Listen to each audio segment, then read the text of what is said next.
Alright guys, welcome back to another video. Alright, so on today's video is part 2 of the London vlog. So my last video I explained that the main reason that we are going to London is because my mum is doing a photo shoot for SHAYMULA. Here's her Instagram. And she does youth work and she does music and yeah, so we're going to be doing a photo shoot with her. She actually did an exhibition for years of youth people last year, and she did it with me as well. So here's my images of me when I was in Where Ends Meet. So she made a whole exhibition where people could do rapping, put up their music and their beats, and there was art or tattoo, and it was really cool last year. So I was one of the most happiest times I had, I think. And she does loads of youth work, and we're gonna be taking photo shoots. There's me a photo shoot and doing an interview today. You guys are doing the shoot with Shay now. See me. Got some good photos. I think so.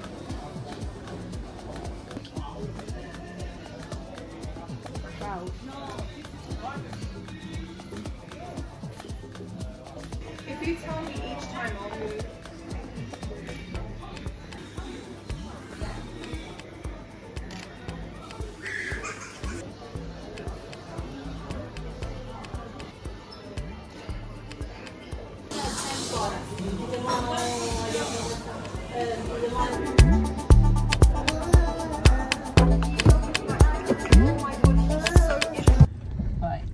Yeah, guys, we are interviewing Shady Rap and also known as SHAYMULA. So I'm going to ask you the first question. So, have you always loved music since you were young? I have always loved music since I'm young, but I didn't want to be in music when I was young. Yes. So when I was young, like you, I liked drawing and writing. So I used to write a lot of short stories. Yeah. So I would say I was into creative writing, but I got into music when I more became 11, 12, that age, rather than when I was really little. Yeah. Also, what styles of music is your favourite? Oh, that's such a good and hard question. My favourite music ever is bashment, so dancehall. Oh. So that's what I listen to the most. If I'm in the car, 90% of the time that's what I'm listening to. I also heard you like to get garage music. I do like garage. It depends what mood I'm in. If it's summer vibes, I'll listen to garage. Yeah. And then I would say R&B, slow jams, old school R&B, and then rap. So they're my top 3. Okay. What were you on?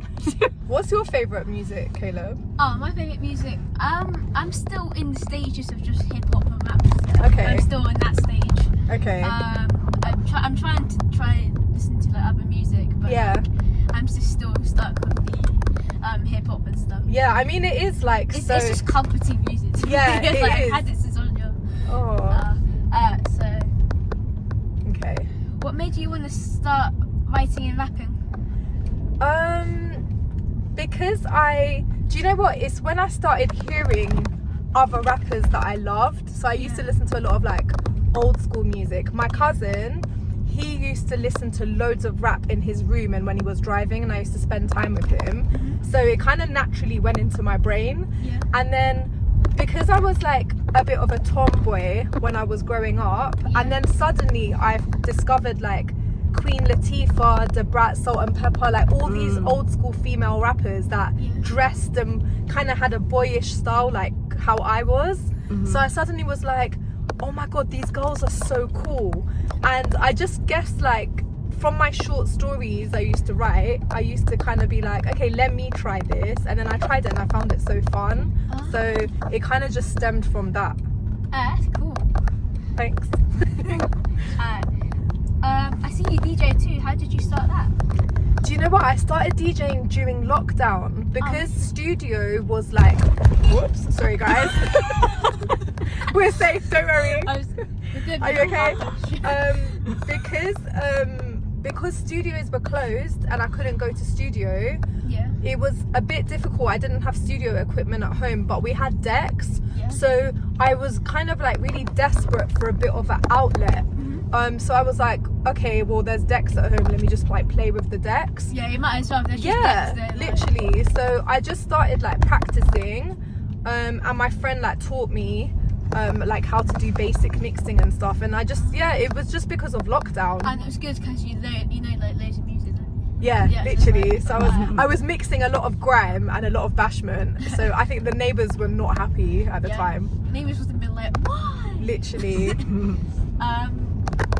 Okay. How was it growing up in London? Did you find that it helps having so many music influences around That's you? a good question. Yeah, it's a really good question. Yeah, I would say that growing up in London, do you know what? Me personally, growing up here, I didn't think that I'm growing up in London. To me, this was just what it was. I was just here, and it's kind of all I knew. I didn't really think about anything beyond London. You don't think like, I'm in London. And you don't really, when I was younger, I didn't really think, oh, like, what's beyond London? Let me go out of London. Like, I just didn't. To be honest, like, sometimes we barely even went out of the area. So I kind of like, it was all I knew, and I did find it exciting and interesting because I felt like London reinvents itself so much. There's so much going on all the time. It's always And garage and grime is like, it was like the heart of the city. Everyone was doing it. Every corner of every area there was an MC like with a sound. So I do feel like it did have influence. Like even going into like Notting Hill Carnival, like you got to hear so much dance hall. Like it was I would say it had an influence on what I listened to, because you do kind of, when you're in your flats and then you're hearing one balcony play grime and one balcony play Middle Eastern music and then one balcony playing like Caribbean music, like it does have that. So yeah, I would say it probably did. That's a really good question. I know you do a lot of youth work. Last year I was in Ends Meet. Thank you for the opportunity, by the way. That was You're really welcome. Good. You smashed it at that, to be honest. Like I think was you so were scared with that. I was like, you were like one of the stars of the exhibition, because you were like the youngest there. Like it was, that was really special. We were happy that you were there, to be honest. And everyone loved all your framed pieces. Like so sick. Like I met loads of cool people there. Oh yeah, like shout out to Jack's Oxygen. I can't really. Jargo. Yeah, Jargo. Yeah. So it's how he spells his name, but it's Jargo Zen. So he's started a clothing line now. Yeah, I know. Yeah, literally. I texted him. I was like, oh man, your clothing piece. Oh, that's so dope. I love that you guys beanies. It was really cool. Sick. Yeah. I love that. Oh yeah, did your teenage years and childhood years make you want to help others? Oh, 100%. That's a really good question as well. Yeah, 100%. You know, I had a really challenging teenagehood, I would say. I was like kicked out of classes. I was off timetable. I was excluded. Like I had a lot of issues at school. And I had one really good teacher that like did try to help a lot. And I remember her forever. I literally feel like if I had some more like outlets and creative things to do, and if I had some mentoring or guidance, it would have helped me. So that's kind of like a big reason of like why we like run Youth, and like why we offer so much mentorship, because although people have like their families or home environments, school's really challenging, teachers can be difficult, and sometimes parents are like single parents, or they're struggling, or they're working, and sometimes they don't even know everything going on. So it's just really important to have some other kind of like adults in a safe environment that can guide you as well, especially if you don't have aunties and uncles or older siblings and stuff like that. So I do feel like what I went through like it does make me do what I do now. Okay. Do you think there is more opportunity for youths than when you were young? 100%. Do you know what? Funny you said that, because my mum said to me the other day, I don't remember this, I don't have a memory of it, but my mum said to me recently that there was one summer where she like she remembers like dropping me to like a youth club that was doing some music stuff, and I literally have no memory of it. But I was like, really? You took me to like a workshop? She was like, yeah. And then also when I was 18, I took part in, now I understand it to be what I do, but at the time I don't think I realized that I was going to a project. But I was going to this studio session where they made us make this collaborative album to raise money for a charity.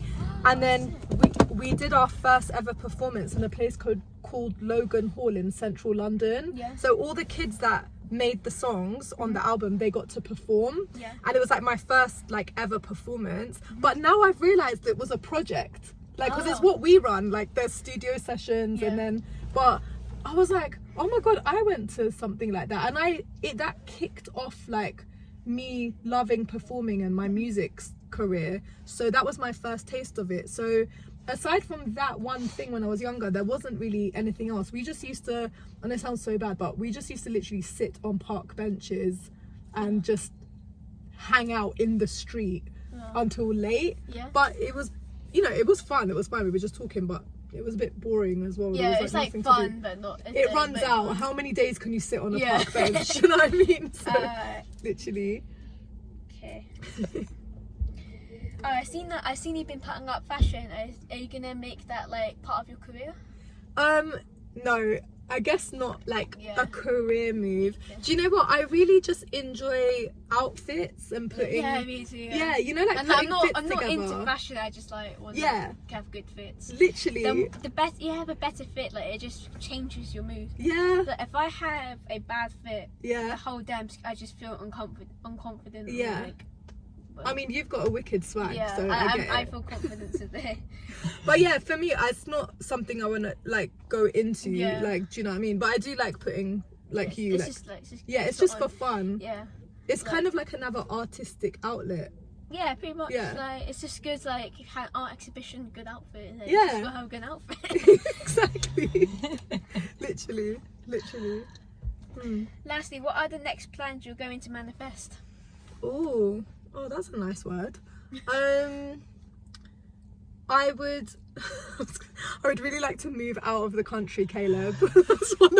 That's one of the things. I hear that from a lot of people. That's one thing I'd like to manifest. I'm definitely obviously I'm gonna drop this EP.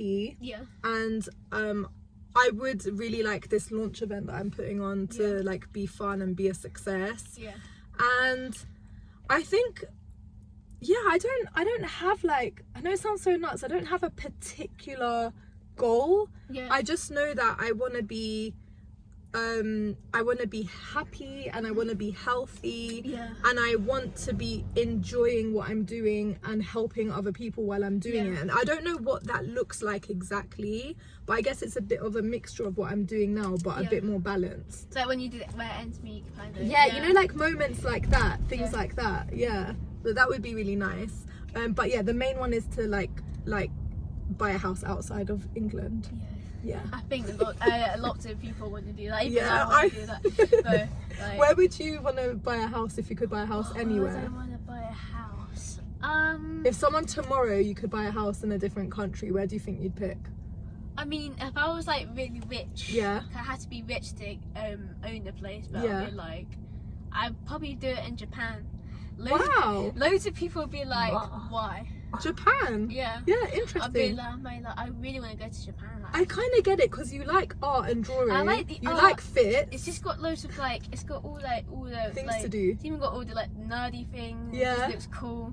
Like I can so see Japan. Cool. Yeah. At least just like. So your next trip is Tokyo? Huh? Is your next trip Tokyo? No. Like crazy, but like, if I like older, I'll probably try go to Tokyo. People say it's like really boring at first. Oh, okay. But maybe you can go for a holiday. Yes, it depends on what type of person you are. Like, some people just go there and they want to get like food and stuff. But they do like lots of nerdy things there, like all the Pokemon and that stuff. I'm like, hell yeah. That's so funny. I love that. Okay, well maybe you can manifest a little Tokyo trip. Yeah, we'll do. Nice. And that's the end of the interview, guys. Yay.